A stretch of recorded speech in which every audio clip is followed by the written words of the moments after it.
Hai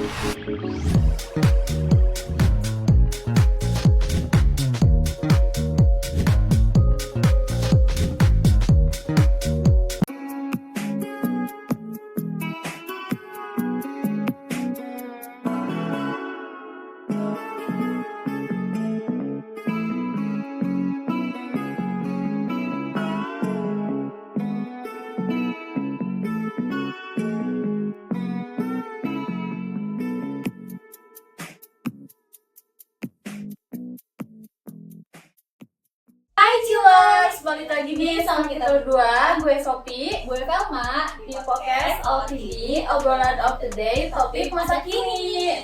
Gimana nih kabarnya Chillers hari ini? Masih sehat dong kan? Kalau Velma gimana nih kabarnya? Alhamdulillah baik Kak. Kalau Kakak sendiri gimana tuh kabarnya? Alhamdulillah baik. Oke, hari ini OTD mau bahas apa sih Kak?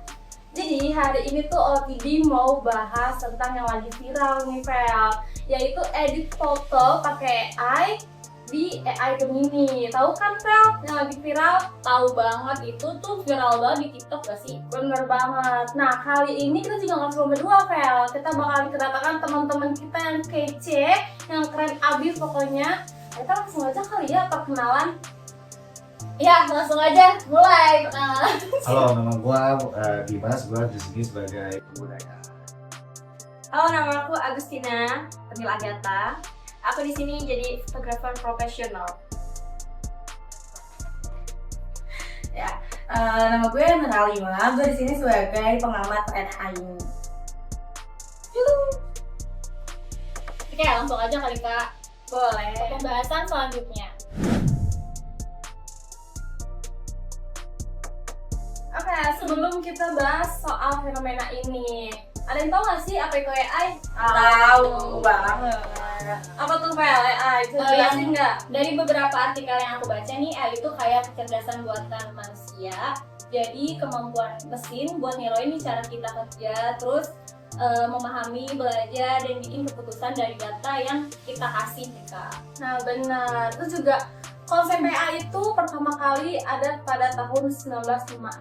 Lama kan Vel? Lama banget tuh. Tapi dari artikel yang aku baca, beberapa tahun selanjutnya itu AI mengalami yang namanya musim AI. Artinya tuh peminatnya tuh menurun gitu Vel. Tapi di tahun 2000-an teknologinya semakin berkembang ya guys. Nah hal ini juga bikin AI semakin banyak peminatnya. Apalagi sekarang nih di tahun 2025 AI itu banyak banget macam-macam, ada ChatGPT, Google Assistant, Copy AI, dan Gemini. Iya, ada Perplexity juga nih yang biasanya pasti sering banget nih teman-teman pakai gitu. Kalau menurut teman-teman nih, Hanut, Kadima, sama Kak Agatha ini biasanya pakai AI apa dan biasanya juga digunakan buat apa tuh? Nah, kalau aku sendiri, kalau misalnya untuk brainstorming, terus buat share ide gitu ya, buat nyusun caption itu biasanya aku pakainya ChatGPT. Nah, kalau untuk nutulis itu aku pakainya Notion AI gitu. Oke. Kalau Kak Agatha, Ya, kalau gue sih gunain AI buat ini ya. Gue pakainya ChatGPT buat ngembangin usaha gue gitu. Jadi buat strateginya, ide konten atau ya pokoknya itu. Oke, kalau Bang Dimas nih, Kalau gue sih seringnya sih pakai GPT ya, karena kan gue juga mahasiswa ya. Jadi kadang gue harus nyari tambahan materi. Nah itu biasa gue cari GPT. Kalau misalkan nggak lengkap, biasanya juga gue pakai OpenAI. Itu sih. jadi macam-macam ya tuh kegunaannya gitu. Oke, tadi kan kita udah ngomongin tentang sejarah sama konsep AI ya, Vel. Nah, sekarang kita langsung masuk aja kali ya ke fenomena dan tren nih, sesuai sama yang topik kali ini. Kita bahas nih guys. Nah, gue pengen nanya nih sama Bang Dimas sendiri yang sebagai pengguna AI atau yang mengikuti tren edit foto. Ceritain dong secara singkat, gimana sih awalnya yang bikin Bang Dimas tuh tertarik buat ikutan tren ini? Iya, jadi awalnya itu cuma iseng ya. Gue ngeliat di TikTok tuh banyak orang yang ngedit foto selfie-nya, terus dia jadi kayak foto studio, ya kan.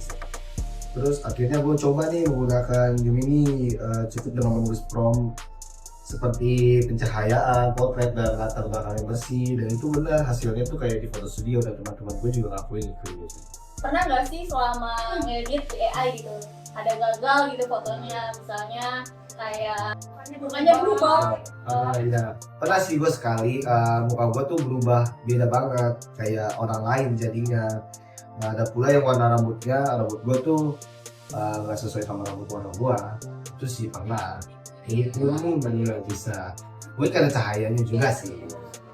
Nah ini juga yang bikin seru Vel sebenarnya, karena tuh nggak selalu berhasil ya. Kadang tuh emang berhasil keren tuh jadinya kan, kadang juga gagal. Kalau gue sih nyoba gagal mulu ya guys. Tapi ini juga bisa mempermudah kita loh Kak, karena kan AI tuh cara penggunanya gampang kan dan cepet banget gitu. Kita ngasih foto nih terus di pakai kata-kata kita, misalnya mau rambutnya warna apa segala macam, itu hasilnya langsung beberapa detik langsung kelihatan gitu, langsung keluar, nggak perlu nunggu lama jadinya. Oke, kita lanjut ke analisis dan dampaknya ya guys. Menurut Kak Nur sendiri nih sebagai pengamat tren AI, kenapa sih tren ini tuh bisa membludak banget gitu di sosial media, khususnya kayak TikTok gitu? Ya, kalau menurut gue, tren AI ini bisa viral banget gitu ya, karena orang tuh sekarang lebih suka hal-hal yang baru sama unik gitu ya. Nah, teknologi AI ini tuh bisa bikin sesuatu yang kelihatan wow banget gitu ya, dalam waktu yang cepet nih. Misalnya kayak kita mau ubah foto biasa gitu ya, ubah foto biasa jadi versi yang lebih cakep, misalnya lebih fantasi lagi gitu ya Kak. Nah, selain itu di medsos juga kan orang itu kan pengennya dapat perhatian ya, pengen dapat perhatian dari orang banyak atau engagement gitu ya. Jadi wajar aja sih kalau AI ini bisa populer banget dengan cepat gitu. Nah dari yang lu lihat nih Nur, ada nggak sih sisi positif sama negatif dari AI? Pastinya sih ada. Kalau sisi positifnya, si AI ini tuh bisa banget buat kreativitas, misalnya kayak bikin desain gitu ya, nulis caption, atau juga yang edit foto yang kayak gue bilang tadi ya. Nah, terus kerjaan kita itu jadi lebih fleksibel, lebih efisien gitu ya, jadi lebih cepat gitu kan. Tapi di sisi lain, sisi negatifnya itu kadang orang jadi terlalu bergantung banget nih sama si AI ini gitu kan. Ada beberapa orang yang kayak emang nggak manfaatin AI ini dengan bijak gitu ya, bisa disalahgunain juga. Itu sih sisi negatifnya. Oke, oh jadi itu ya guys, kedua sisi negatif dan positif dari penggunaan AI. Nah yang dibilang dulu tadi kan ada sisi negatif sama positifnya ya. Nah buat Bang Dimas nih ada tanggapan nggak tuh? Udah pasti ya namanya kan, pasti ada sisi positif dan negatifnya. Jadi gimana kita sebagai pengguna memilih yang bijaknya aja, kita buang sisi negatifnya dan gunakan sisi positifnya aja. Sih. Jadi tuh kayak pinter-pinter kita aja nggak sih kita gunain AI dengan baik gitu. Ambil sisi positifnya, terus buang negatifnya gitu guys. Oh ya mau tanya lagi nih sama Nur. Kalau kita lihat dari sisi komunikasi massa ya, menurut Nur nih fenomena ini termasuk bentuk komunikasi visual digital yang baru nggak sih? Karena kan pesan yang disampaikan lewat foto AI itu bisa berbeda dari kenyataannya ya. Kayak tadi yang dibilang sama Bang Dimas tuh kadang hasilnya tuh yang keluar malah beda gitu, kayak rambutnya juga beda, terus mukanya juga berubah gitu. Nah menurut gue gimana nih? Menurut gue sih ya, fenomena AI ini bisa dibilang tuh bentuk baru gitu ya, bentuk baru dari komunikasi visual digital itu. Karena sekarang kan pesan itu nggak cuma disampaikan lewat kata-kata, lewat tulisan gitu ya, lewat video juga bisa gitu ya. Nah tapi selain lewat kata-kata, video dan tulisan juga bisa lewat lewat gambar hasil buatan AI gitu ya. Karena dari hasil buatan AI itu punya maknanya tertentu gitu sih Kak. Oh jadi tuh AI itu bisa dikatakan kita nih komunikasi bisa lewat gambar gitu, jadi gak cuma hanya lewat teks aja. Benar. Nah mau nanya lagi nih buat Nur sama Bang Dimas, AI itu alat bantu atau ancaman bagi kalian? Alat bantu banget sih Kak, karena mempercepat pekerjaan kita gitu. Karena klien kita kan juga nggak mungkin ngurusin satu kerjaan doang gitu ya, jadi kebantu banget dengan adanya itu. Setuju banget sih. Tapi tetap perlu ada batasan etikanya juga agar kita tuh enggak ada misleading. Oke, wah bijak banget ya Fel teman-teman kita. Narasumbernya oke banget nih. Iya, nah jadi intinya AI itu bisa bantu kita, tapi harus bijak sama tahu batasan etika, sama ini ya transparan dalam menggunakan gitu.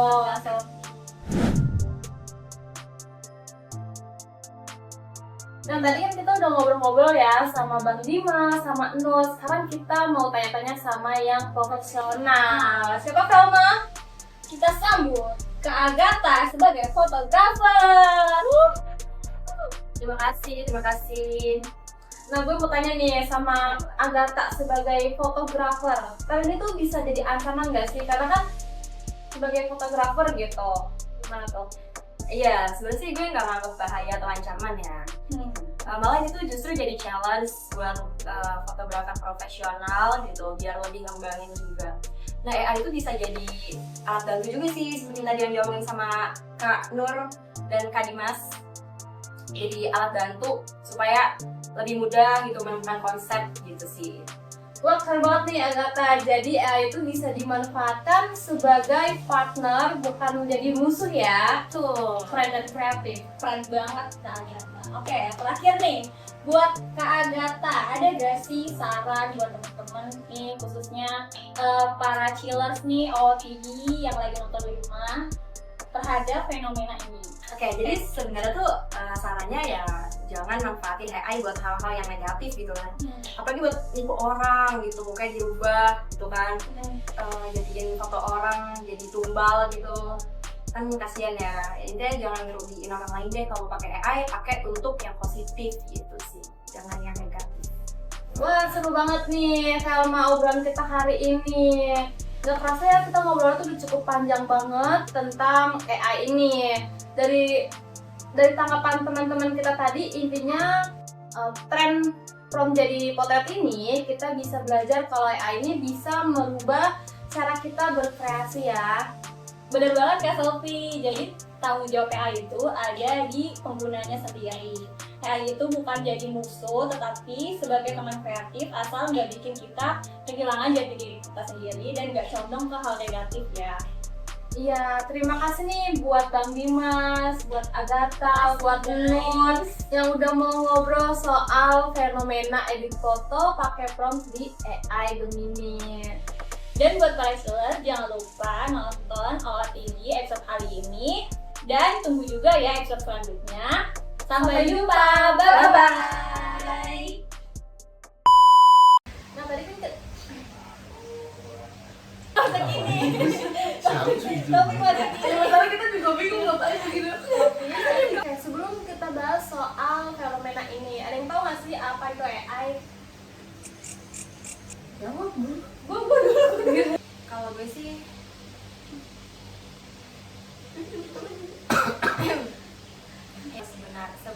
bukan Gue mau ngomong masalahnya dia juga ngomong lu potong. ya. Lu apa? Dia sih nggak usah ngomong gue Ya aja. udah.